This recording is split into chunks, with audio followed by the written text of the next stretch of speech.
اعمال کی اصلاح کرم سے کر دے۔ الحمدللہ رب العالمین والصلاة والسلام علی سید المرسلین، اما بعد فاعوذ باللہ من الشیطان الرجیم، بسم اللہ الرحمن الرحیم۔ پڑھیے، الصلاة والسلام علیک یا رسول اللہ وعلی آلک واصحابک یا حبیب اللہ۔ الصلاة والسلام علیک یا نبی اللہ وعلی آلک واصحابک یا نور اللہ۔ درود پاک پڑھنے کے بے شمار فضائل و برکات ہیں۔ بہت سارے واقعات ہمیں بزرگوں کی کتابوں میں اور احادیث میں ملتے ہیں۔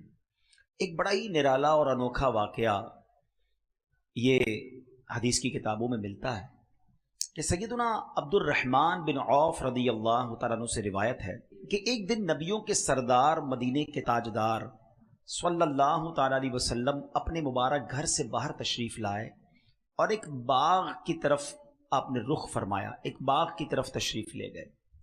حضرت عبد الرحمن بن عوف نے دیکھا کہ نبی پاک جا رہے ہیں تو وہ بھی پیچھے پیچھے آ گئے۔ کہتے نبی پاک باغ میں داخل ہوئے، قبلے کی طرف میرے آقا نے منہ کیا اور سر سجدے میں رکھ دیا۔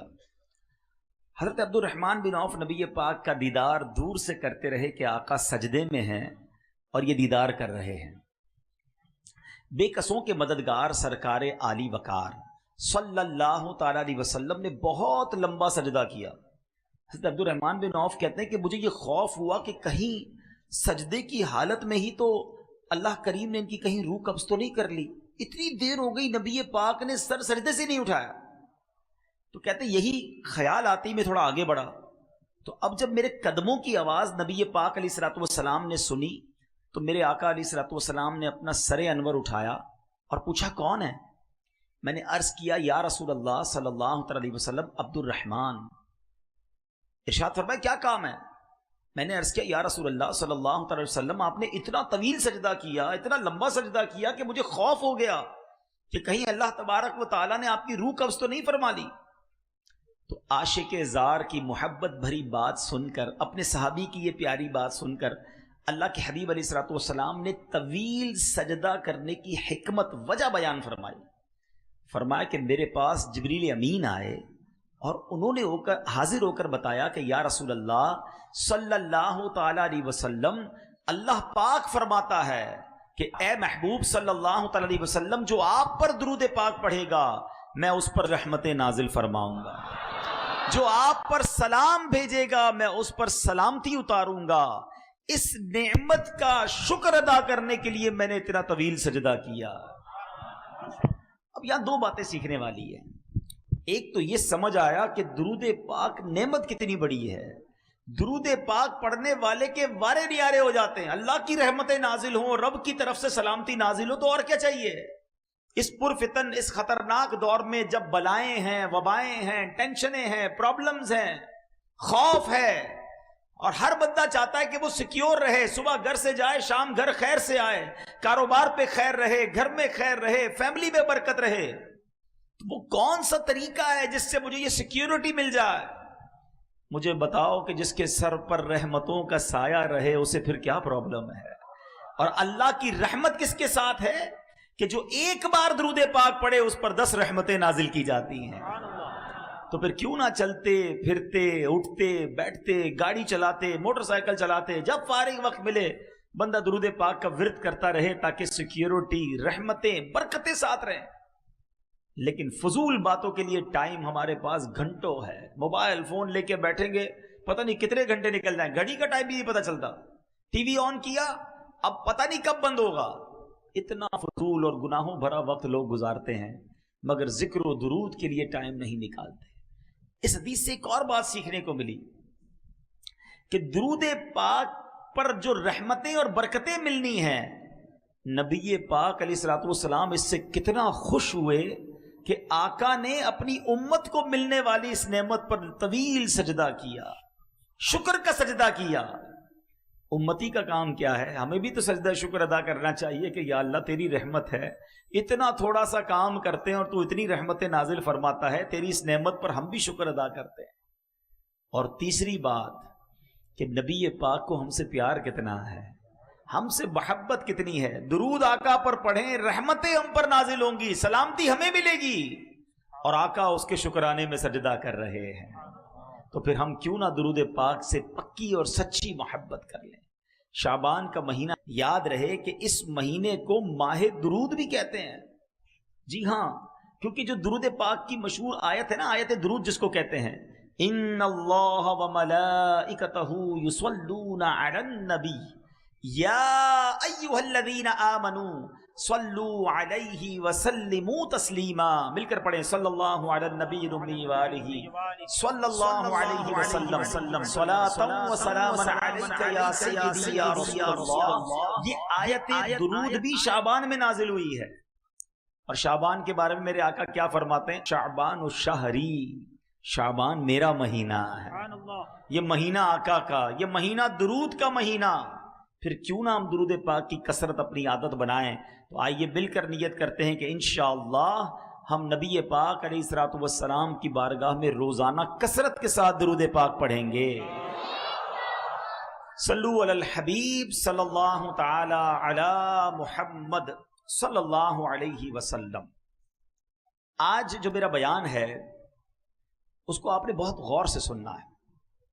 آج یوں سمجھیے کہ آخرت کا اکاؤنٹ جو ہے وہ کیسے بھرا جا سکتا ہے، کس طرح زیادہ سے زیادہ نیکیاں آسان طریقے سے کمائی جا سکتی ہیں، یہ آج اس بیان کا ٹاپک ہوگا۔ اگر آپ توجہ سے سنیں گے تو انشاءاللہ اللہ نے چاہا آپ کو کچھ ایسے طریقے مل جائیں گے جس سے آپ ڈیلی بیسس پر اپنے نامہ اعمال میں نیکیوں کا اضافہ کر سکیں گے۔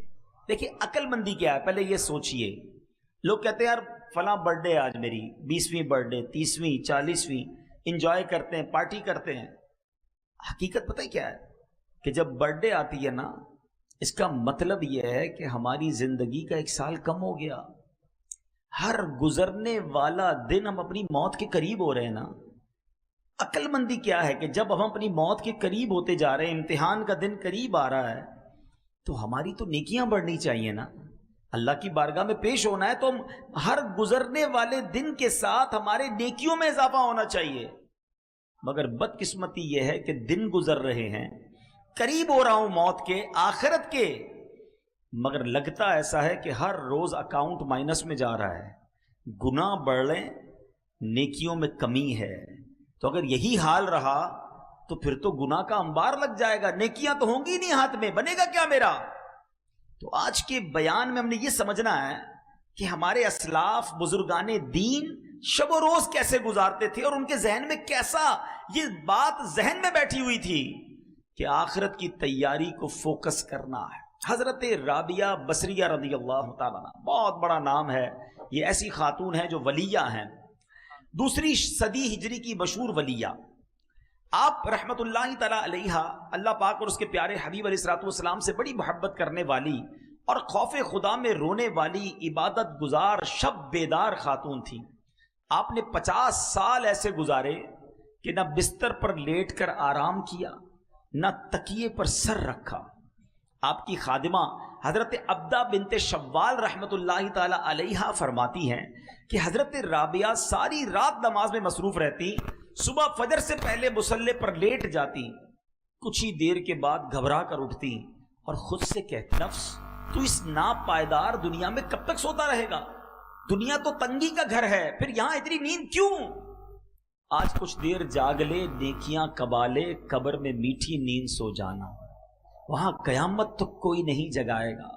عمل یہاں کر لے، آرام وہاں کرنا، پھر اٹھ کر عبادت میں مصروف ہو جاتی۔ آپ رحمت اللہ تعالی علیہ نے ساری زندگی ایسے ہی گزاری۔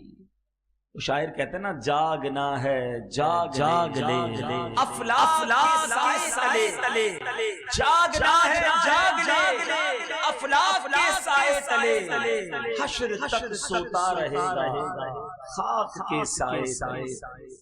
ایک بزرگ کا قول بڑا پیارا ہے، اللہ اکبر. اللہ کرے کہ اس قول کے ہم مصداق بن جائیں. وہ فرماتے ہیں زمین کے اوپر کام، زمین کے اندر آرام.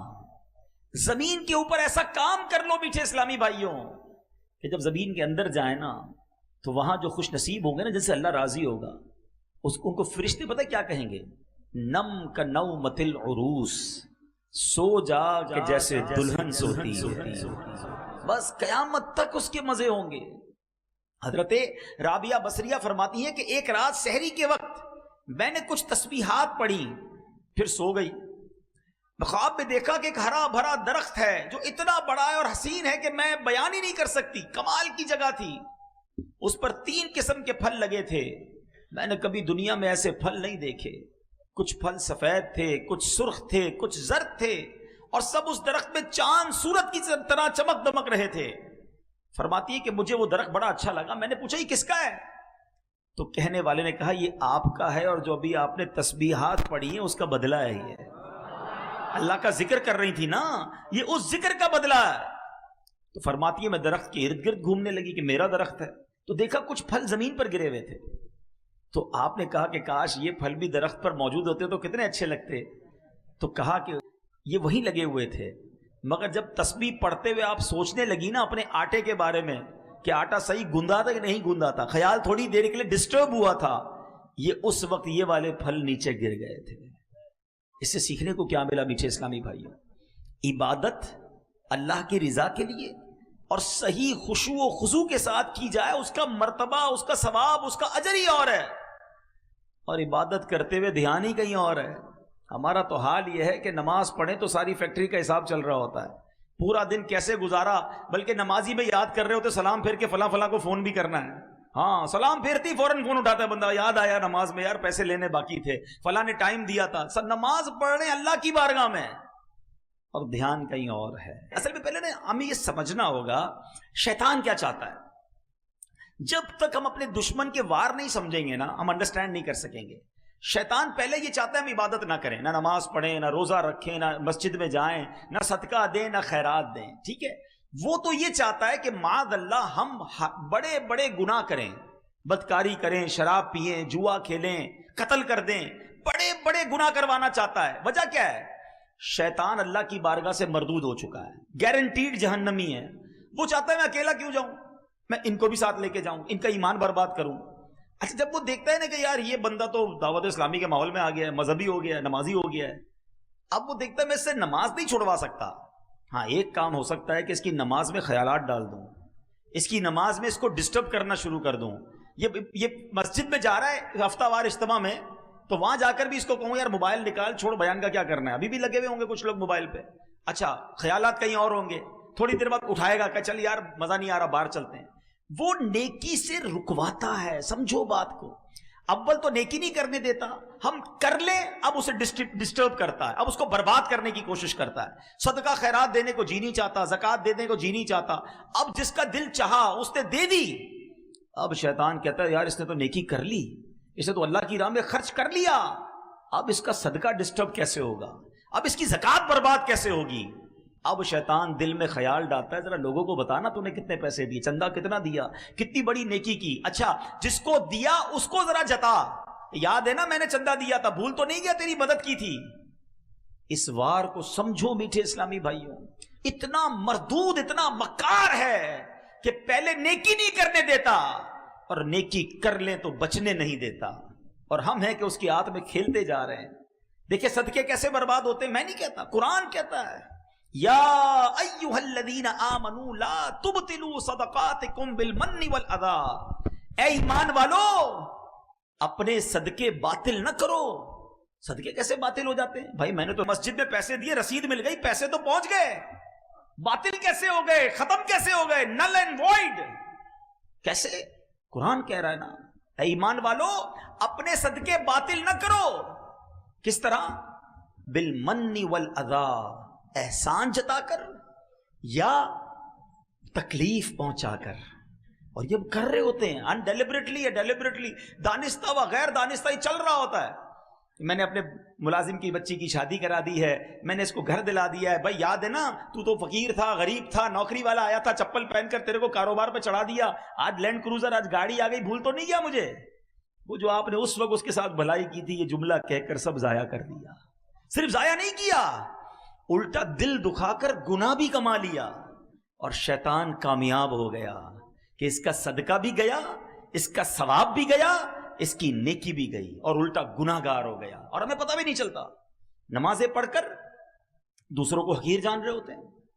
یاد رکھیے, نماز ضرور پڑھیے, مگر میں نمازی ہوں تو باقی سارے جہنمی ہیں, ایسا نہیں ہے. ایک بزرگ کے بارے میں آتا ہے نا کہ وہ اپنے بیٹے کے ساتھ کسی سفر پر جا رہے تھے. رات کا وقت ہوا, مسافر خانے میں رکے, تو بیٹا بھی نمازی, باپ بھی نمازی. تہجد میں دونوں باپ بیٹے اٹھے, تہجد ادا کی. سارے مسافر خانے میں قافلے والے سو رہے تھے. بیٹا کہتا ہے, ابا جان یہ کیسے لوگ ہیں, سارے ہی سو رہے ہیں, کسی نے تہجد نہیں پڑھی؟ اللہ اکبر. وہ والد تھے نا, وہ اللہ والے تھے. کہتے بیٹا تو بھی سویا رہتا تو ٹھیک تھا, تو نے آج تہجد پڑھ لی, تجھے باقی لوگ سارے حقیر نظر آنے لگے, اس سے بہتر تو بھی سویا رہتا تو ٹھیک تھا. تو یہ وار شیطان کے سمجھو. شیطان نیکی کرنے کے بعد, جیسے ہم نیکی کرتے ہیں نا, اس کو بے چینی شروع ہو جاتی ہے. اب وہ پلاننگ کرتا ہے کدھر سے اس کی نیکی چھین لوں, کدھر سے اس کی نیکی ڈسٹرب کر دوں. جب تک ہم یہ سمجھیں گے نہیں. حضرت رابعہ بصریہ رضی اللہ تعالیٰ عنہ جیسی ولیہ فرماتی, تھوڑی دیر کے لیے تسبیح کرتے کرتے دھیان کہیں اور گیا تو وہ جنت کے درخت پر جو پھل لگے تھے وہ گر گئے. ہمارا تو روز ہی دھیان کہیں اور ہوتا ہے, ادھر دعا کرتے دھیان کہیں اور ہوتا ہے. اللہم آمین آمین آمین کہہ رہے, پتہ نہیں امام صاحب کیا دعا کر رہے ہیں. کبھی ادھر دیکھ رہے ہیں, کبھی ادھر دیکھ رہے ہیں, کبھی داڑھی کھجا رہے ہیں. کبھی سوچا ہے نماز اور دعا کس کے لیے ہوتی ہے, کس کی بارگاہ میں حاضر ہیں؟ اللہ اکبر کہہ کر ہم حاضر ہو گئے اللہ کی بارگاہ میں. اے اللہ میں حاضر ہوں. کبھی منسٹر, کبھی بڑے بڑے بزنس مین, کسی وڈیرے, کسی جناب بڑے شخصیت کے پاس جائیں اور اس کے پاس جا کر دھیان کہیں اور ہوتا ہے, یا اس کو فوکس کرتے ہو. پھر اللہ کی بارگاہ میں کہیں اور دھیان ہے, مانگ رہے ہیں اللہ سے اور دھیان کہیں اور ہے, پھر کیسے دعا قبول ہوگی؟ علماء فرماتے ہیں اللہ غافل دل کی دعا نہیں سنتا. تو دعا میں دل ہی غافل ہوتا ہے. مانگ رہے ہیں اللہ سے, دھیان کہیں اور ہے. نہیں, اللہ ہی کی طرف دھیان ہو, اس کے دربار کی طرف دھیان ہو. اچھا, اب آپ کہیں گے جناب آپ کہہ رہے ہیں بھائی دھیان تو ہے نہیں تو کیا نماز پڑھنا چھوڑ دیں؟ نہیں, یہ بڑا پرابلم ہے. جب کسی کو کہو نا یار آپ کی پرابلم یہ ہے تو کہتے ہیں میں نماز ہی نہیں پڑھتا, بھائی میرے تو دھیان ہی کہیں اور ہوتا. شیطان کامیاب ہو گیا, وہ چاہتا ہی تھا کہ آپ بے نمازی ہو جائیں. اب آپ مقابلہ کریں شیطان سے کہ اچھا میرے دھیان کو, میرے فوکس کو, میری عبادت کو شیطان برباد کرتا ہے. اب میں شیطان پر میں وار کروں گا, اپنی نماز بھی پڑھوں گا اور صحیح طریقے سے پڑھوں گا, دعا بھی کروں گا, فوکس کے ساتھ کروں گا, صدقہ دوں گا, کسی کو بتاؤں گا نہیں, اللہ کی رضا کے لیے دوں گا, نیکی کروں گا, اس کو انشاءاللہ کامیاب بھی کروں گا. یہ ہونا چاہیے نا ہمارا ذہن. تو بہرحال میرے بیٹھے اسلامی بھائیوں, چلیں لگے ہاتھوں میں آپ کو یہ بتا دوں کہ اگر نماز میں دھیان نہیں لگتا, ذہن کہیں اور ہوتا ہے, تو اس کا طریقہ کیا ہے؟ اس کے کئی طریقے علماء نے بیان کیے. ایک تو آپ اپنے ذہن میں جب نماز پڑھیں تو دنیاوی خیالات سے اس کو پاک کرنے کی کوشش کریں. دوسرا, جو نماز میں پڑھتے ہیں نا اس کا ترجمہ یاد کر لیں. آپ کو پتا تو ہوا پڑھ کیا رہے ہیں, امام صاحب کیا پڑھ رہے ہیں؟ الحمدللہ رب العالمین الرحمن الرحیم مالک یوم الدین. اس کا ترجمہ جب آپ کے ذہن میں ہوگا نا کہ میں اللہ کی شان بیان کر رہا ہوں, اللہ روز جزا کا مالک ہے, وہ رحمان بھی ہے, وہ رحیم بھی ہے, میں اس سے عرض کر رہا ہوں کہ اللہ مجھے سیدھے راستے پہ چلا, اہدنا الصراط المستقیم صراط الذین انعمت علیہم, اے اللہ ان لوگوں کے راستے پہ چلا جس پر تیرا انعام ہوا, ان لوگوں کے راستے سے بچا لے مالک جس پر تیرا غضب ہوا. اب جب آپ سورہ فاتحہ کے ساتھ ہیں, سورہ اخلاص کے ساتھ ہیں, سبحان ربی العظیم کہہ رہے ہیں, تو دل کہہ رہا ہے کہ اللہ تو عظیم ہے, میں تیری بارگاہ میں سر جھکایا ہوا ہوں. تو اب آپ کا جب نماز میں دل لگ رہا ہوگا, اب آپ کو پتا ہوگا آپ کیا پڑھ رہے ہیں, تو انشاءاللہ دل لگ جائے گا. تو تھوڑی سی پریکٹس کر کے جو آپ نماز میں پڑھتے ہیں, یا عموماً امام صاحبان بھی 30ویں پارے کی نارملی تلاوت کرتے ہیں, 30th پارے کی, آپ کم از کم 30واں پارہ, رمضان آ رہا ہے, ترجمہ اور تفسیر کے ساتھ 2-3 بار پڑھ لینا, پھر انشاءاللہ امام صاحب کے ساتھ رہیں گے آپ. ابھی تو یہ حال ہے ہمارا, ہاتھ نہیں اٹھواؤں گا. کئیوں نے یہاں عشاء کی نماز باجماعت پڑھی ہوگی, اگر میں یہ پوچھ لوں بتاؤ امام صاحب نے پہلی رکعت میں کون سی سورت پڑھی تھی, دوسری میں کون سی پڑھی تھی, ابھی تو بہت دیر ہو گئی، کبھی سلام پھیرنے کے بعد اپنے آپ سے پوچھ لینا، وہ بھی نہیں پتا ہوگا. ایسا تو نہ کرے نا.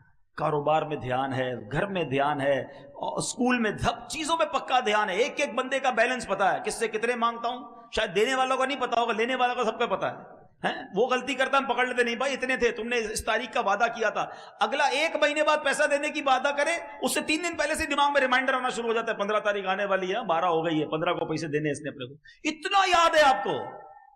مگر قرآن، نماز، ذکر و اذکار میں کیوں اتنی غفلت ہے؟ میں چوٹ کر رہا ہوں، پلیز. مبارک مہینہ آ رہا ہے، ہمیں ٹھیک ہونا ہے نا. تو بہرحال اللہ کرے کہ ہمیں اپنی پیدائش کا مقصد سمجھ آ جائے. یہ زندگی پتہ ہے کیا ہے؟ ایک بزرگ نے کمال کی بات فرمائی، یقین کریں واقعی کمال کی بات ہے. سورہ عصر آپ سب نے سنی ہوگی نا. بسم اللہ الرحمن الرحیم، والعصر ان الانسان لفی خسر. اس دوسری آیت کا مطلب پتہ کیا ہے؟ مطلب یہ ہے کہ بے شک آدمی ضرور نقصان میں ہے. ایک بزرگ فرماتے ہیں کہ تفسیر کبیر میں کہ میں نے ایک برف والے شخص سے، برف بیچنے والے شخص سے سورہ عصر کی دوسری آیت کا مطلب سمجھا. یہ ہے، میں یہاں تھوڑا سا بریک لے کے سمجھانا چاہتا ہوں.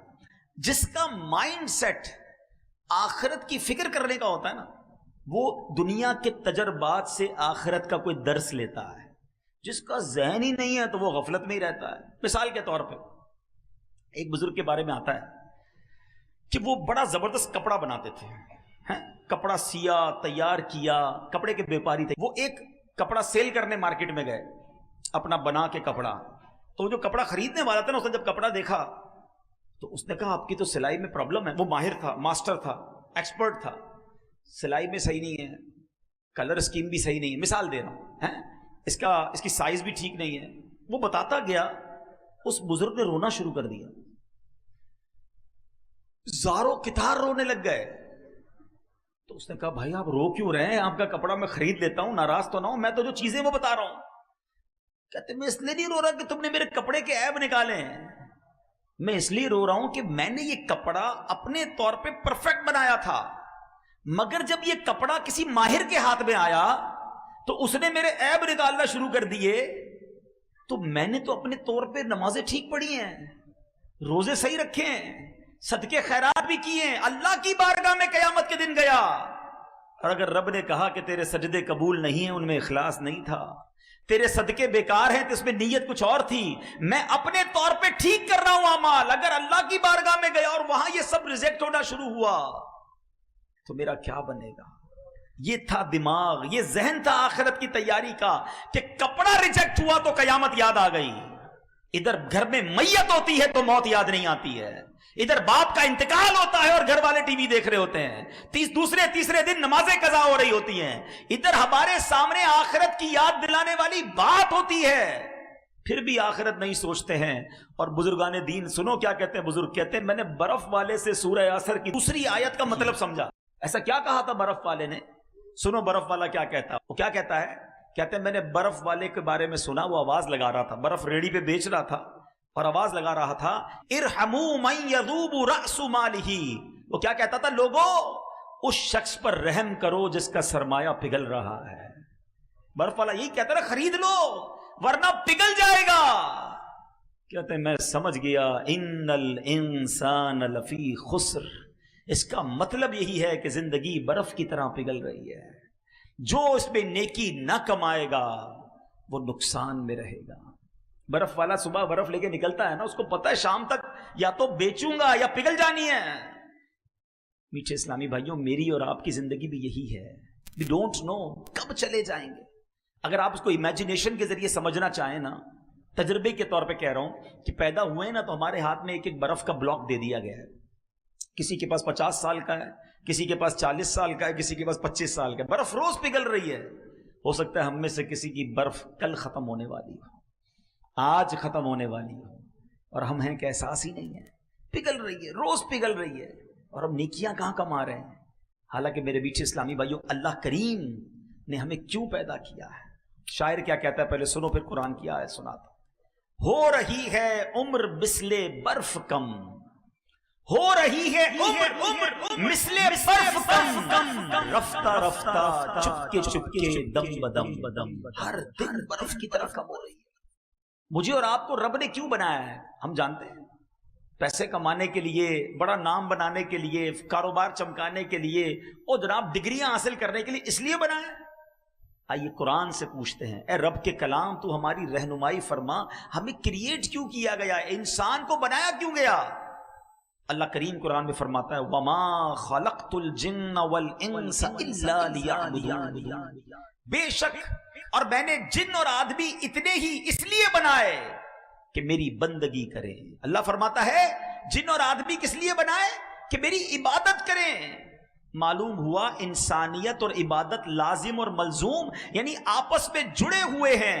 جو عبادت نہیں کرتا انسانیت سے لا تعلق ہے، بنایا ہی عبادت کے لیے گیا ہے، ہماری کریشن کا مقصد عبادت ہے۔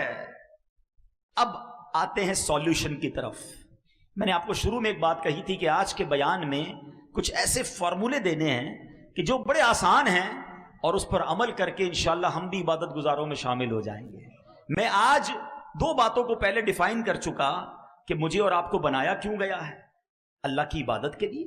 اب میں عبادت گزار کیسے بن سکتا ہوں؟ اتنا بیزی آدمی، دنیا میں غرق ہو چکے، بہت سارے مسائل زندگی کے ساتھ ہیں۔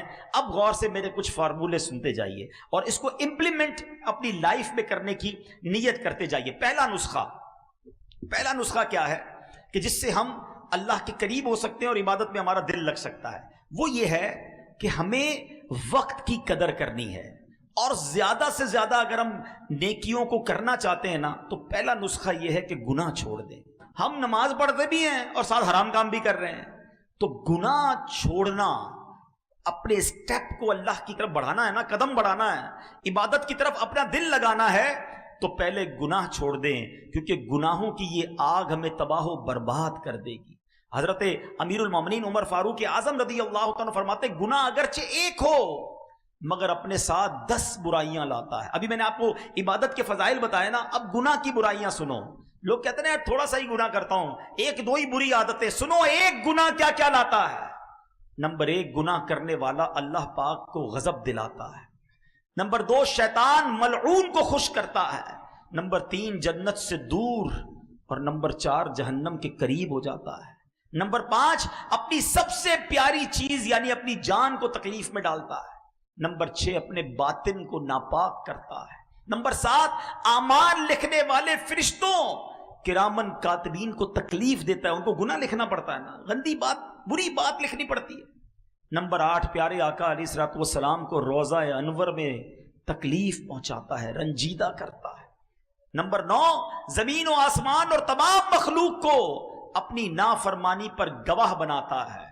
اور نمبر 10، تمام انسانوں سے خیانت اور رب العالمین کی نافرمانی کرتا ہے۔ تو آج پہلے نیت تو یہ کر لیں کہ انشاءاللہ گناہ نہیں کریں گے۔ ہاں، گناہ چھوڑنا آسان نہیں ہے، مگر میرے لیے مشکل ہے نا، میرے رب کے لیے تو مشکل نہیں ہے، وہ تو قوی ہے، وہ طاقت والا ہے، وہ کن فرمائے تو فیکون ہو جاتا ہے۔ پہلے نیت کر لیں اور پھر اللہ سے مدد مانگیں کہ یا اللہ میں نے نیت کر لی ہے، بس تو میری گناہوں کی عادت نکال دے۔ تو انشاءاللہ جب دل گناہوں سے پاک ہوگا نا تو پھر نیکیوں کا نور آنا شروع ہو جائے گا۔ کچھ لوگ ملتے ہیں، ایک جگہ ہم گئے تھے تو یہ بحث ہو رہی تھی، ایک بھائی ساتھ تھے، کہتے ہیں یار اتنی نیند آتی ہے جیسے ہی بیان شروع ہوتا ہے، دل نہیں لگتا، اس کی کیا وجہ ہے؟ تو دیکھیں میں آپ کو آج ایک طریقہ بتا دیتا ہوں۔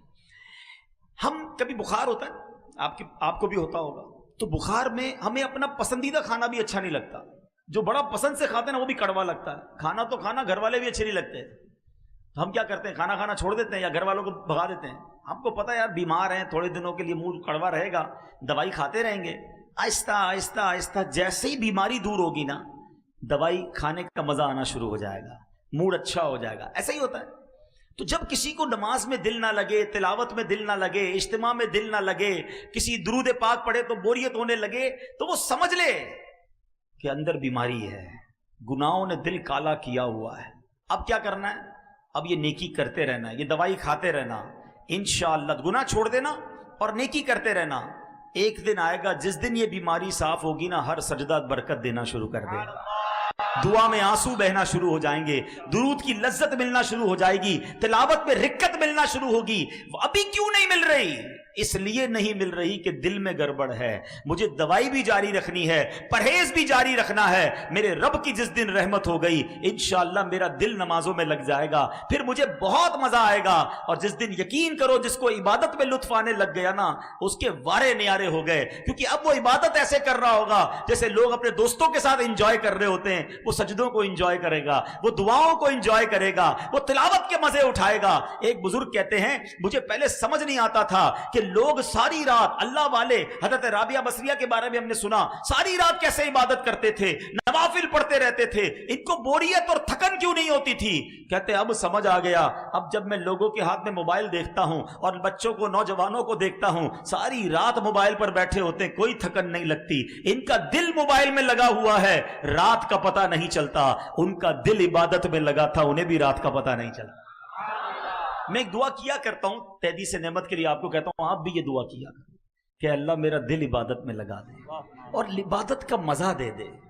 ہم اتنے گناہ گار ہیں، ہمیں عبادت تکلف سے کرنی پڑتی ہے کہ یار پڑھ رہا ہوں وہ دل نہیں لگ رہا، لیکن جس دن عبادت میں دل لگ گیا نا، اللہ اکبر، وہ زندگی کا لطف ہی کچھ اور ہوگا۔ اور یہ ہوگا انشاءاللہ ہوگا کہ جب ہمارا دل گناہوں سے پاک ہوگا۔ تو پہلا نسخہ کہ آپ عبادت کی طرف آنا چاہتے ہیں، اپنے مقصد کی طرف آنا چاہتے ہیں، تو گناہ چھوڑ دیجئے، گناہوں والی باتوں سے بچائیے اپنے آپ کو، آپ کو عبادت کا نور ملنا شروع ہو جائے گا کہ ہم ناکارہ ہیں۔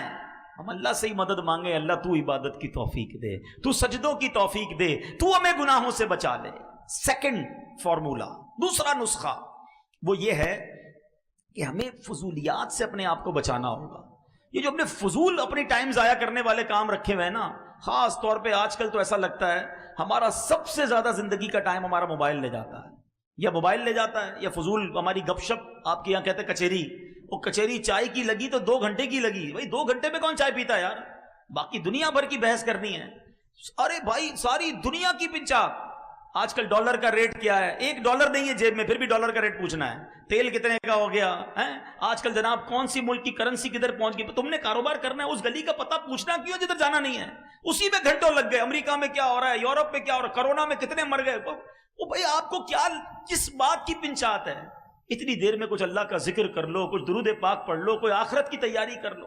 تو فضول کاموں سے اپنے آپ کو جب بچائیں گے نا تو آپ کو کچھ ٹائم ایکسٹرا ملے گا، اور وہ جو ایکسٹرا ٹائم ہوگا وہ آپ عبادت میں کر سکیں گے۔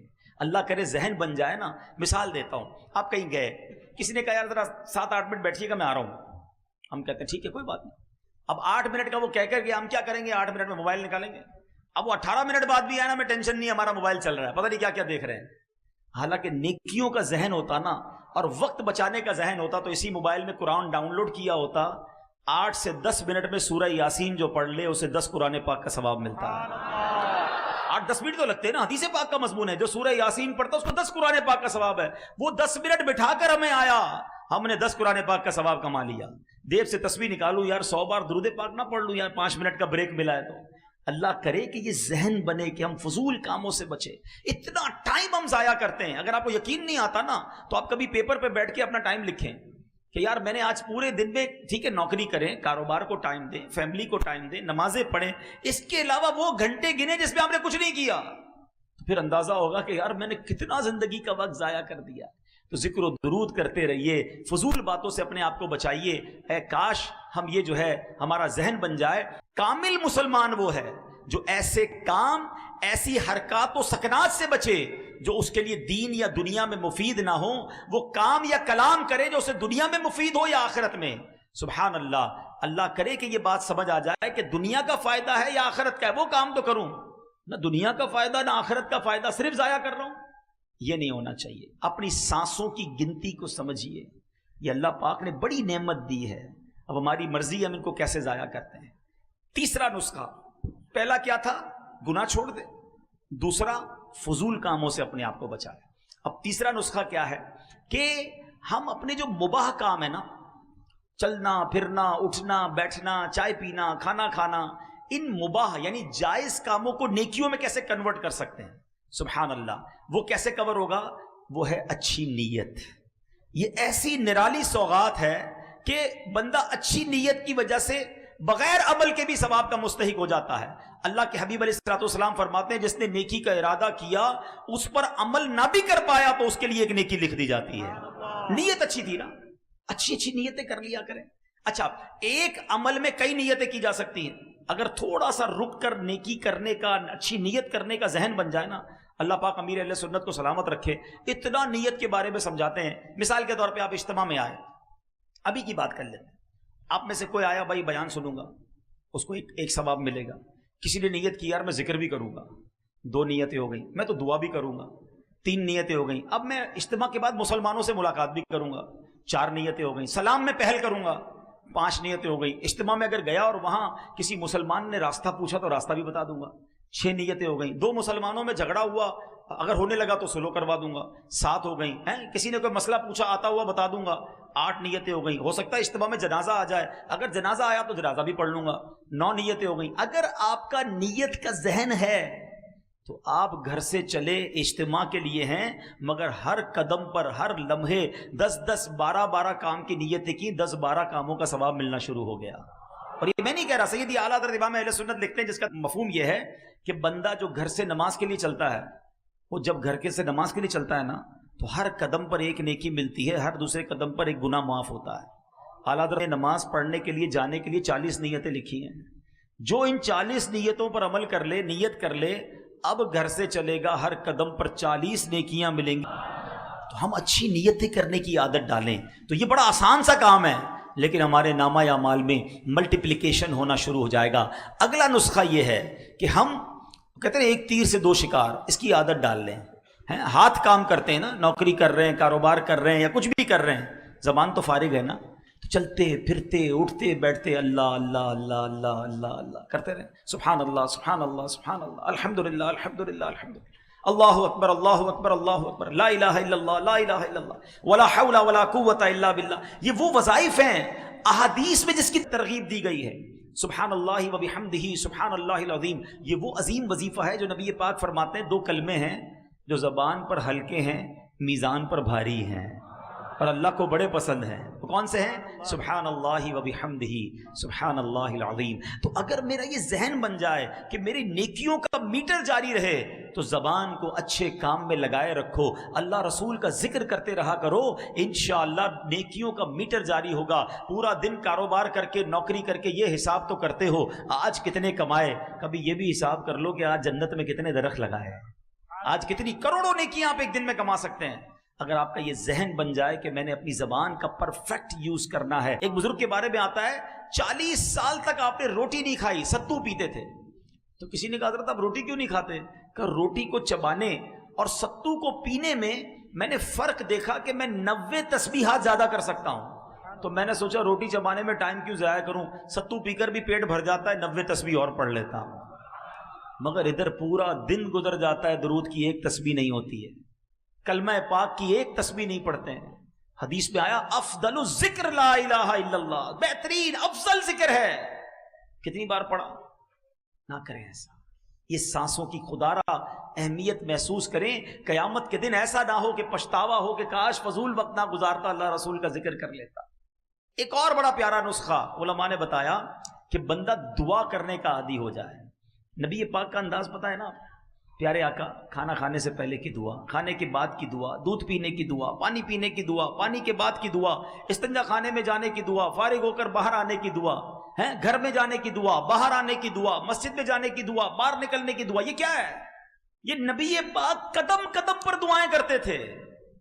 اور آج ہمیں پورا دن گزر جاتا ہے, ہم دعا نہیں پڑھتے. حالانکہ اگر یہی عادت اپنا لینا کہ ساری دعائیں یاد کر لیں کہ کھانے سے پہلے کیا پڑھنا ہے, تو کھانے سے پہلے ثواب, کھانے کے بعد ثواب, پانی سے پہلے ثواب, پانی کے بعد ثواب. اچھا دعا اور سنت, اگر یہ 2 چیزیں مجھے پتہ چل جائیں, بھائی پانی تو پینا ہی ہے نا, لیکن دن میں کتنی بار پانی پیتا ہوں؟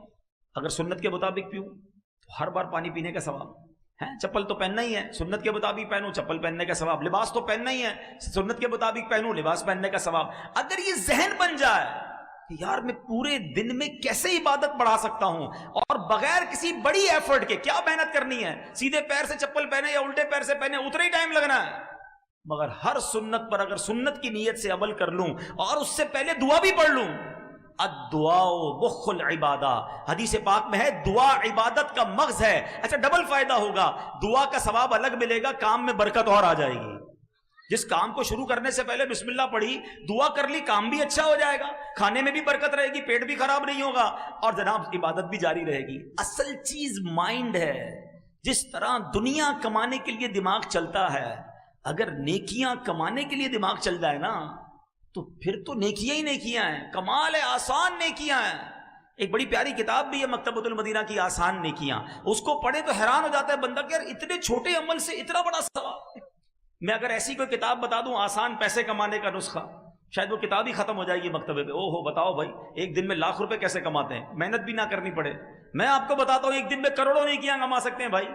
صرف اپنا ذہن بنائیں اور اپنا یہ ذہن بنا لیں کہ مجھے عبادت کے لیے بھیجا گیا، تو دعائیں یاد کر لیں۔ ماشاءاللہ مدنی قافلوں میں دعائیں یاد کرائی جاتی ہیں، دعوت اسلامی کے حلقوں میں دعائیں یاد کرائی جاتی ہیں، اور یہ دعائیں انشاءاللہ زندگی میں ساتھ رہیں تو بیڑا پار ہو جائے گا نا۔ سنت پر عمل کرنے کی ذہن بنا لیں، اور سنت پر عمل کر کے نیکیاں تو ملی، اور پتہ کیا ملے گا؟ سنو، اللہ کے حبیب علیہ الصلوۃ والسلام کیا فرماتے ہیں؟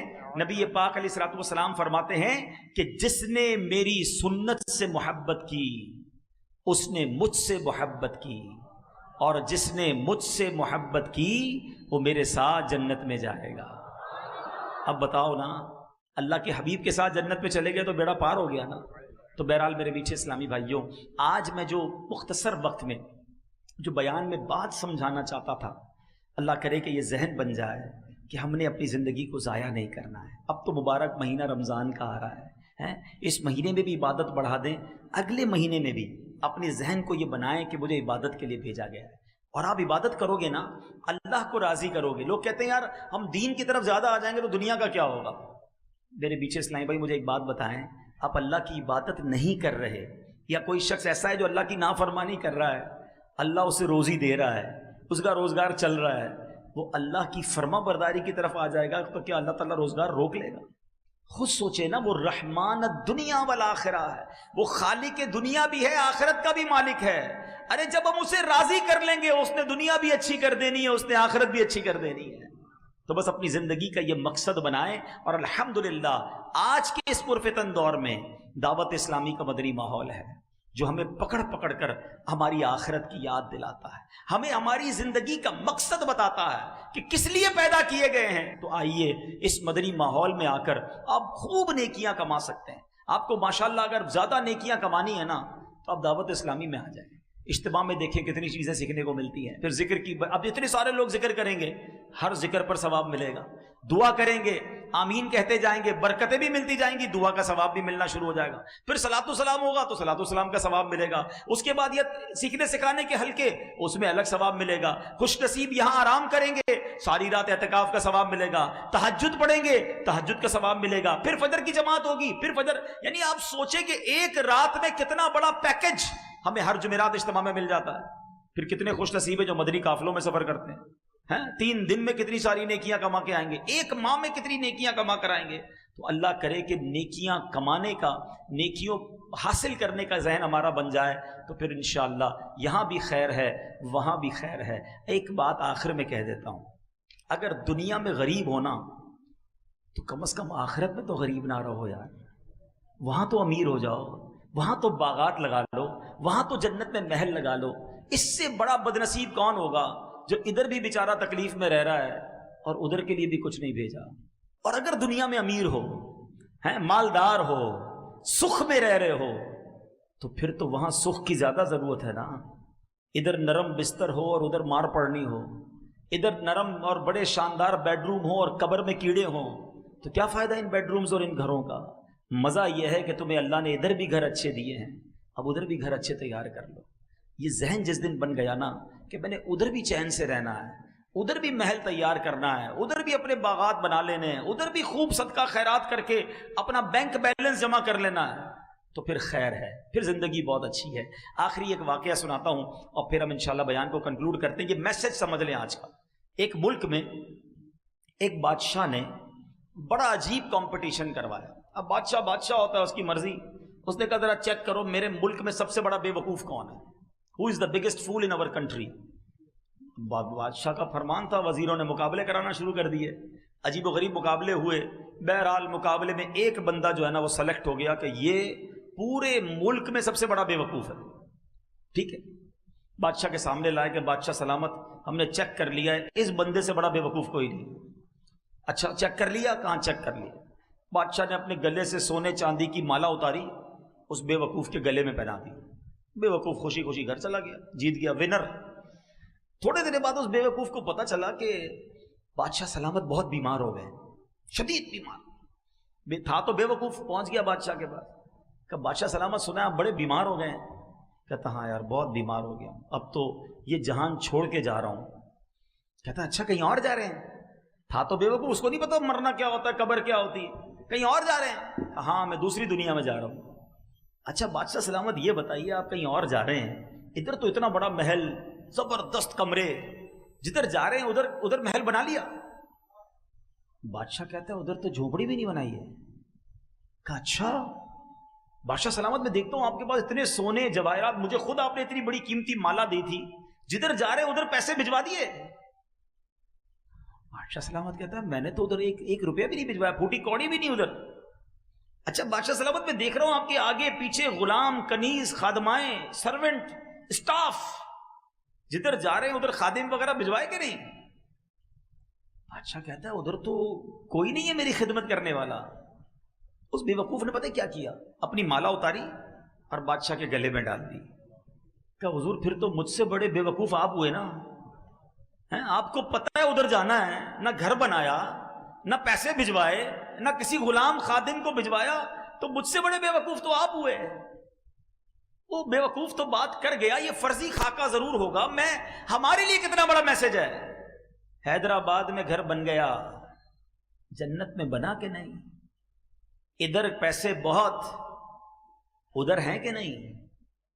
ادھر فون کرو تو چائے آ جاتی ہے، خادم موجود، گھر میں ماسی موجود، گھر میں بیوی تو ہے کام کرنے والی بیچاری، ادھر کون ہے؟ سوچو، ادھر رہ کر ادھر کی تیاری کرنی ہے.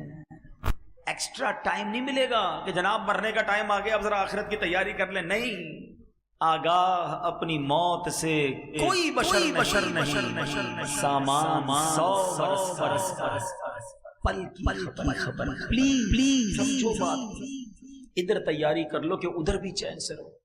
تیار رہو کہ آج بھی جا سکتا ہوں، اور اگر آج بھی قبر میں جاؤں تو ایسی زندگی گزارو کہ قبر میں جنت کا باغ ملے، نرم بستر ملے، جنت کا پیغام ملے. اللہ کرے ایسی زندگی گزارنے میں ہم کامیاب ہو جائیں. میرے اعمال کی اصلاح